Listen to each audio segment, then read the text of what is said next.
안녕하십니까 여러분. 네, 저는 인프제라고 하고요. 오늘도 열심히 책방에서 나홀로 재미있게 책을 읽고 있습니다. 이번에 수다를 떨어볼 책은 두 권인데요. 이 책입니다. 배수아 작가님의 북쪽 거실과 올빼미의 없음. 요거는 2009년에 발표된 장편이고요.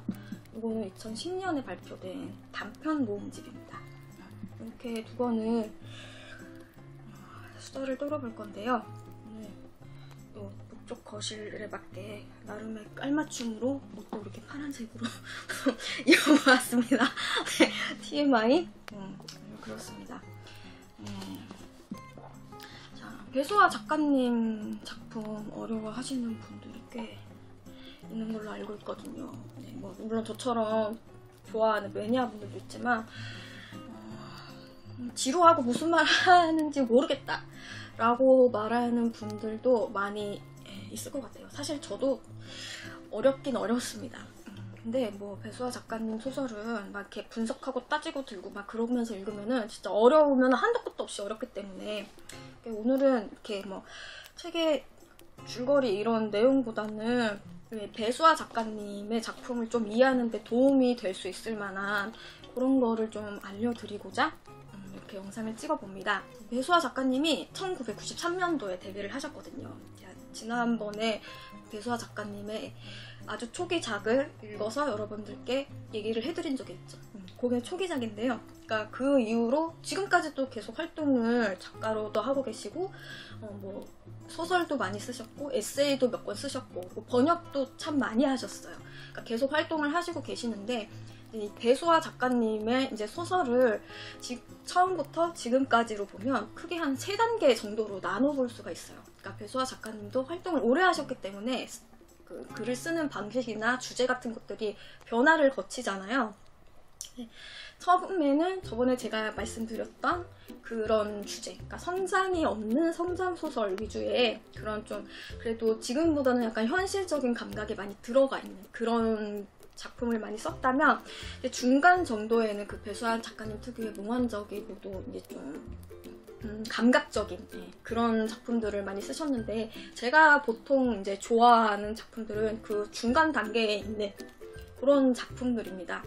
그리고 나서 이제 지금처럼 이렇게 좀 난해하고 뭐가 뭔지 모르겠는, 그러니까 무의식과 현실을 오가고 막 꿈과 막 현실을 오가면서 막 이게 뭔지 모르겠는 약간 그런 작품들을 쓰셨거든요.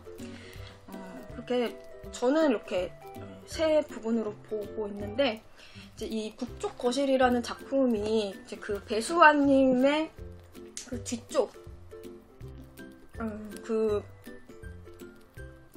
뒤쪽 작품으로 들어가는 가장 처음 장편 소설이란 말이에요. 이 북쪽 거실 전에 발표하셨던 작품이 제가 알기로는 훌입니다. 소설, 단편집이고요. 그 전이 에세이스트의 책상이거든요.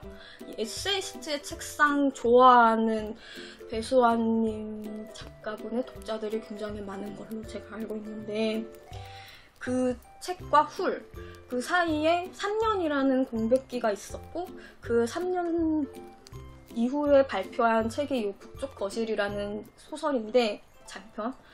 그 에세이스트의 색상만 해도 그렇고 그 훌과 이 북쪽 거실 사이에 그 글쓰기 차이의 갭이 엄청나기 때문에 그러니까 독자들이 굉장히 당황하는 거예요. 내가 알던 배수아 작가님의 스타일이 아니고 뭔가 또 변하셨구나. 그러니까 그 사이에 무슨 일이 배수아님께 있었던 거지. 그쵸? 뭔가 변화가 있었고 그러니까 스타일이 변하셨던 거 아니겠어요? 그러니까 그거에 대한 단초가 되는 작품이 저는 이 올빼미의 없음 이라는 단편집이라고 생각을 하고 있습니다. 그래서 문제는 이게 북쪽 거실이 먼저 나왔고 이 올빼미의 없음이 이 책이 더 늦게 출판을 했어요. 근데 보면 여기 이렇게 뒤에 책에 총 8개의 단편이 들어있거든요. 근데 이 단편이 이렇게 제일 뒤편에 이렇게 보시면 수록 작품 발표 지면이라고 해서 이 각각의 단편이 몇 년도에 작가님이 쓰셨고 그 몇 년도 무슨 어디에 실렸던 작품이다라는 게 이렇게 표시가 되어 있습니다. 이렇게 보면 여기에는 2004년부터 2009년까지 작가님이 쓰신 단편들을 모아놨다라는 거를 알 수가 있어요. 이렇게 각각. 그러니까 이게 이 단편이 얘가 더 늦게 발표가 되긴 했지만 그 에세이스트의 책상을 쓴 그 발표하신 연도가 2003년이거든요. 그러니까 그때부터 요 북쪽 거실 2009년에 발표했잖아요. 그 사이에 배수아 작가님이 쓴 단편들을 모아서 이렇게 한 거니까 사실은 이 북쪽 거실보다 이걸 더 먼저 쓰신 거예요. 혹은 북쪽 거실을 쓰면서 이 단편도 같이 쓰고, 그러니까 그 사이에 어떤 변화가 있었는지 여기에 나온 작품들을 보면 좀 어느 정도 파악이 가능하단 말이에요. 그러니까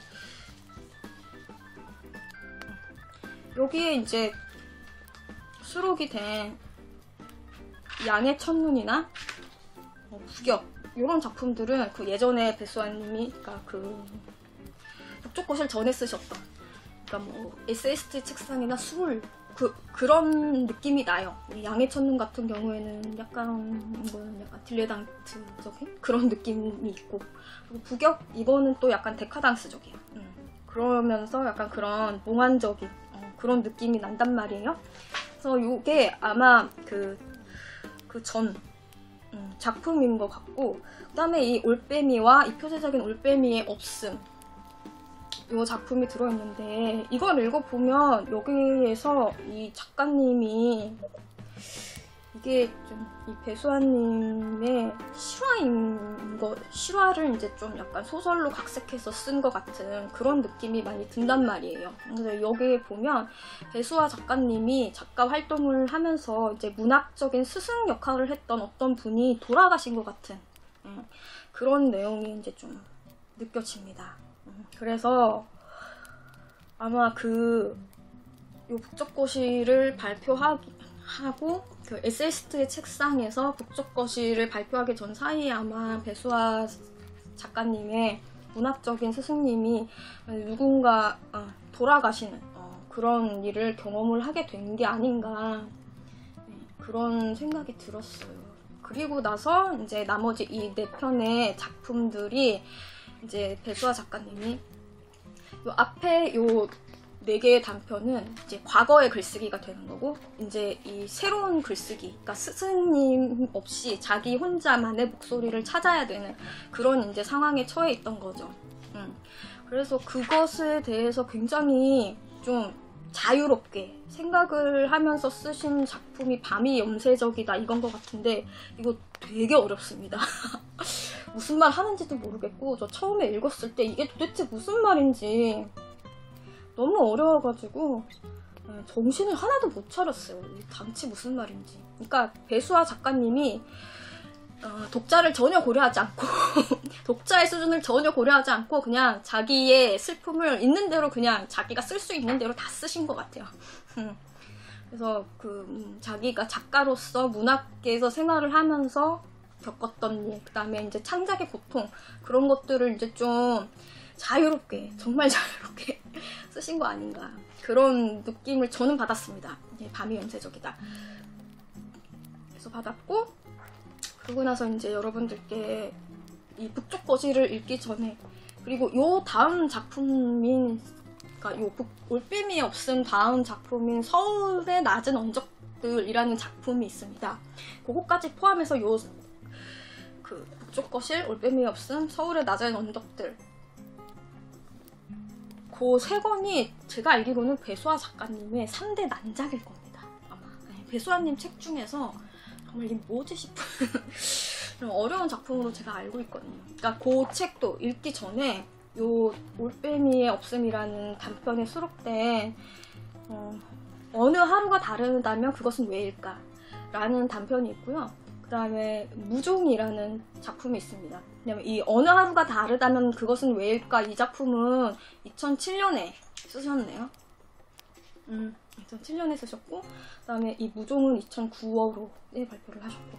근데 이게 왜 중요하냐면, 그 배수아 작가님이 지금 쓰시는 도대체 이게 무슨 말 하는지 모르겠어. 도대체 이 작가의 세계관이 뭐야? 무슨 말을 하자고 하는 거야? 라는 거에 대한 단초가 저는 이 두 작품에 좀 많이 들어있는 것 같아요. 어느 하루가 다인다면 그것은 왜일까? 이거는 약간 시공간이 되게 겹쳐 있는 것 같아. 그러니까 똑같은 시간이 여러 공간에 겹쳐 있는 것 같은. 그러니까 왜 그런 생각을 하게 되었는지 작가님이 그런 거에 대해서 약간 좀 소설적으로 이렇게 풀어서 쓴 그런 작품입니다. 역시나 줄거리는 애매모호해서 네. 세세하게 말씀드리지 못하겠지만, 그리고 이 무종이라는 작품은 꿈과 현실을 오가는 그런 희한한 글쓰기법, 그리고 그런 꿈과 현실을 오가는 그런 희한한 글쓰기법, 그것에 대해서 배수아 작가님이 이제 처음으로 뭔가 이렇게 좀 완결된 그런 형태로 이렇게 쓴 작품이 아닌가 싶은데, 이게 굉장히 완성도가 있어요, 이 무종이라는 작품이. 그래서 읽어보면 여기부터 작가님이 이렇게 글을 쓰고 계셨구나. 오히려 지금 글 쓰는 글보다 이해하기가 좀 쉬워요. 이게 변화한 지 얼마 안 된 시점에서 쓴 그런 글쓰기처럼 보여서 지금보다는 좀 더 이해하기가 쉬운 그런 느낌이 있습니다. 그러니까 그런 설명이 이제 좀 소설적으로 풀어지는 그런 내용으로 되어 있어요. 그리고 파리 거리의 점잖은 입맞춤이라는 이 작품도 이제 중간 단계 이제 배수아님의 글쓰기에 대해서 설명이 좀 되어 있는데, 여기서 이제 제일 인상 깊었던 거는 저는 잠은 꿈이 아니다. 이게 배수아 작가님이 이제 고립된 상태에서 들어가는 개개인의 꿈, 그런 거에 대해서 굉장히 관심을 많이 가지고 많이 쓰고 계시거든요. 그런 거에 대해서, 그러니까 배수아님이 잠과 꿈은 어떻게 다른가, 그거를 여기에 이렇게 좀 소설적으로 그렇게 설명을 해놓으셨어요.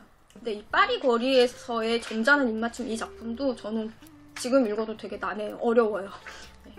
근데 아무튼 되게 독특하고 그런 재미있는 그런 이야기였는데, 그러니까 그런 이야기들이 이 올빼미의 없음에 다 모여있어요. 이게 단편이니까 금방 읽을 수도 있고, 그리고 그 이후에 발표하는 배수아 작가님의 어떤 스타일, 세계관을 이해하는 데 도움이 되는 그런 작품들이 여기에 많이 실려 있는데, 문제는 아까도 말했지만 이 북쪽 거실이 먼저 나왔단 말이죠. 그러니까 이 사이에 에세이스트의 책상 그 사이에 이 올빼미의 없음이 없으면 이거는 완전히 너무 달라서 이거는 이해하기가 좀 힘들 것 같아요. 이 북쪽 거실이라는 이거는, 이게 여러분 밖에서 보면 교도소인데요. 사실 여기는 뭐 죄를 지어서 수감이 되는 곳은 아니고요. 스스로가 고립을 되기를 원하는 사람이 자원을 해서 스스로 수감이 되는 그런 곳입니다, 여기가. 그러니까 여기 북쪽 거실 전에 배수아 작가님이 이제 몰입하고 계셨던 고립이라는 요소가 여기서 그대로 연결이 되고요. 그리고 이제 이 책의 여주인공인 순이입니다. 순이라는 캐릭터가 나오는데요. 이 캐릭터가 이 감옥에서 8년 동안 수감을 했다가, 물론 자원에서 처음에는 5년 계획으로 갔었는데 거기서 3년을 더 연장을 해서 8년 있다가, 그 다음에 이제 더 이상은 여기에 너 밖에 나가면 직장 있잖아 이래가지고 거기서 쫓겨납니다. 교도소에서 쫓겨나요. 그래가지고 이제 수용소라고 되어 있어요. 여기 감옥 수용소에서 이제 나와서 이렇게 이제 옛 남자친구인 희태를 찾아가는데요. 근데 순이는 그 전에, 여기 감옥에 들어가기 전에 원래 직업이 목소리 배우였어요. 그러니까 이때 배수아님이 이때부터 이제 목소리, 꿈 이런 거에 대해서 굉장히 좀 이렇게 몰입해서 이렇게 디테일하게 주제를 잡아서 쓰기 시작하는데 이제 이 작품부터 그게 보이고요. 목소리 배우였고, 그러니까 나오면은 목소리 배우로 또 일을 할 수 있으니까 이제 이 교도소에서 너 그냥 나가라고, 너 밖에 나가서도 충분히 생활 가능하잖아 이래가지고 쫓겨났습니다. 네, 여기는 이 교도소는 그 뭐예요? 사람들 그 수감자의 그 지원금으로 그 운영이 되는 곳이에요. 그래가지고 이 수감자들 중에 굉장히 부자도 있고 아닌 사람도 있고, 아무튼 부자들이 돈을 많이 기부를 할 거 아니에요. 그런 돈으로 기부를 운영을 하다 보니까 이게 자금난에 빠질 때가 있고, 그럴 때는 이제 그 수감자들 중에서 이제 밖에서도 이제 생활이 가능하겠다 싶은 사람들은 이렇게 쫓아냅니다. 돈 없으니까 너 나가 이래가지고, 그래서 순이도 이제 쫓아났어. 그리고 얘는 다시 그 목소리 배우로 일을 할 수 있는데, 돌아갔더니 남자친구는 뭐 이미 다른 여자친구가 있고요. 그리고 이 순이라는 여자는 뭔가 사회와 연결고리가 되어 있지만 또 이 북쪽 거실이라는 그 고립된 상황과도 연결이 되어 있잖아요. 그런 어떤 중간적인 그런 인물로 보이고, 근데 희태 같은 경우에는 이 현실적인 사회적인 그런 인물이니까요. 이 희태가 보기에는 순이가 너무 고립되어 있고 너무 어둡고, 그래서 나는 너에게 돌아갈 수 없어, 뭐 그런 내용이 보이고요. 그리고 뭐 이 교도소 안에서 어느 정도의 커뮤니티가 다 형성이 되어 있습니다. 뭐 도서관도 있고 우체국도 있고 카페도 있고 막 이러다 보니까 이 안에서 또 순이는 또 거기에 있는 고립된 사람들 중에서 또 이제 그 사람들과도 이렇게 지내다 보니까 또 그쪽에 영향을 받고, 이렇게 해서 점점 더 어두워지고요. 그리고 마지막 이 북쪽 거실에서 온 여인이라는 이 챕터가 있는데, 북쪽 거실에서 온 여인이 누굴까? 순이일까 이게? 아니면 희태의 여자친구일까? 막 아니면 이 북쪽 거실 안에 살고 있던 사람일까? 막 되게 제가 고민을 많이 했었거든요. 이 북쪽 거실에서 온 여인은 과연 누구인가? 그런데 제가 예전에 몇 년 전에 그 배수아 작가님이 브라질에서 인터뷰를 한번 하셨어요. 그래서 그 배수아님 작품 중에 알려지지 않은 밤과 하루라는 책이 있거든요. 그게 브라질어로 번역이 돼가지고 브라질에서 판매가 됐다고 합니다. 이제 그거를 기념하는 어떤 인터뷰 같은 걸 했었는데, 거기에서 그 배수아 작가님이 그 알려지지 않은 밤의 하루에 대해서 얘기를 하실 때 그 책의 주인공은 꿈을 돌아다니면서 꿈속을 여행하면서 사람들의 꿈속에 살고 있는 샤머닝 여자다, 이렇게 말을 하더라고요. 자기가 어디에 뭐 여행을 하면서 어떤 샤머니즘에 대한 책을 읽었는데 거기에서 아이디어를 얻어서 그 탄생한 캐릭터다 라는 말을 그 분이 하시더라고요. 근데 그 얘기를 딱 듣는 순간에 아, 이거구나 라는 생각이, 그러면서 이 북쪽 거실부터 올빼미의 없음과 그 뒤에 작품들이 쭉 연결되는 어떤 그런 공통적인 그런 게 생긴 거죠. 그래서 아마 이 북쪽 거실에서 온 여인, 이 여인이 이제 그 배수아님이 말했던 그 샤머닌 그 여인이 아닌가, 그런 생각이 들었어요. 그래서 이 북쪽 거실이라는 게 어떻게 보면 여기서는 이제 수용소라고 되어 있는데, 이거야말로 배수아님이 말하는 이 고립된 꿈의 세계가 아닌가, 그런 생각이 들었고요. 그래서 거기에서 나온 그 샤먼인 어떤 여인, 그 여인에 대한 이야기가 여기서부터 북쪽 거실에서부터 시작되고 있지 않나 라는 생각을 저 개인적으로는 하게 되었습니다. 아닐 수도 있고요. 네, 아무튼 네, 좀 어떤 연결고리가 보여서 이게 여러분, 이게 그나마 이 서울 그리고 낮은 언덕들 그 뒤에 백수아 작가님이 책을 또 3권을 내셨거든요. 아까 말씀드렸던 알려지지 않은 밤의 하루들, 그 다음에 뱀과물, 저번에 제가 올렸었죠. 그 다음에 얼마 전에 우르는 멀리 있다, 늦을 것이다 라는 작품이 있거든요. 그 책도 되게 난해하고, 그러니까 근데 그 책들은 그나마 가독성이 좀, 그러니까 읽기는 편해요. 그러니까 무슨 내용인지는 몰라도 이렇게 문장 자체를 읽는 게 어렵진 않단 말이야. 근데 이 3대 난작 있죠? 이 두 권과 서울의 낮은 언덕들, 그거는 왜 난작이냐? 문장도 어려워요. 그러니까 어려운 문장에다가 이게 문장이 길어. 그러니까 내용도 이게 뭔 내용인가 싶은데 문장도 길고 이게 어디서 끊어 읽어야 될지도 모르겠고 막 이러니까 이게 더 어려운 거라. 그래가지고 그게 이제 배수아 작가님의 3대 난작. 제 나름대로 이름을 붙여봅니다. 근데 배수아 작가님이 그렇게 얘기하셨더라고요. 내가 의도적으로 그 세 작품은 긴 문장을 사용하셨다고 그렇게 얘기를 하시더라고요. 그래서 그 전 작인 독학장가 거기에 보면 그 첫 문장이 그거예요. 긴 문장. 그 작품을 딱 들어갔을 때의 그 챕터 1 하고 그 다음에 딱 시작되는 그 문장 있죠. 그게 긴 문장. 그리고 문장이 바뀌고 문단이 바뀌면서 이해가 시작된단 말이에요. 그러니까 배수아 작가님이 그때 이런 긴 문장에 대해서 좀 목소리와 꿈과 긴 문장 그런 거에 대한 이런 그런 거에서 약간의 어떤 아름다운 그런 거를 표현을 하고 거기에 관심이 있으셨나 보다.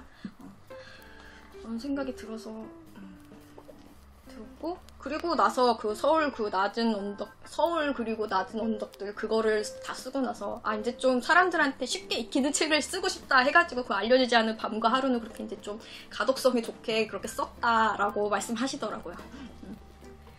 이렇게 해가지고 배수아 작가님의 2대 난작에 대해서 얘기를 해봤는데요. 그러니까 제가 사실은 왜 이렇게 길게 떠들고 있느냐. 간단합니다. 이 그러니까 배수아 작가님의 후기작을 읽고 싶으신 분들, 뭐 난해한데, 뭐 그래도 뭐, 그냥 읽으면, 그래도 뭐 이상한 느낌도 들면서 아무튼 좋거든요. 배수아 님 작품이.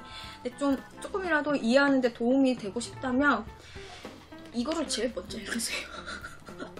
네, 그러면, 이 북쪽거실부터 해가지고 그 뒤에 작품을 읽는데 조금 그래도 뭔 말인지 좀 난해하긴 하지만 아 이런 걸 표현하고 싶으신 건가 라는 그런 감이 잡힌다는 거. 네, 그거를 얘기해드리고 싶어서 이렇게 길게 떠들고 있는 겁니다. 이거는 지금 아직 절판 안 됐어요. 이거 팔거든요. 네, 그래서 이거를 먼저 읽으시고 북쪽거실은 절판이 된 것 같던데 이거는 이제 중고로 구입을 하셔야 합니다. 그래서 기사 얘기를 해보았고요. 이 3대 난작 중에 다른 하나인 서울 그 낮은 언덕들 그것도 제가 읽고서 여러분들께 설명은 무슨 수다를 떨 수 있으면 떨어보도록 하겠습니다. 네, 영상 봐주셔서 너무너무 감사합니다. 저는 다른 영상으로 또 찾아올게요. 안녕.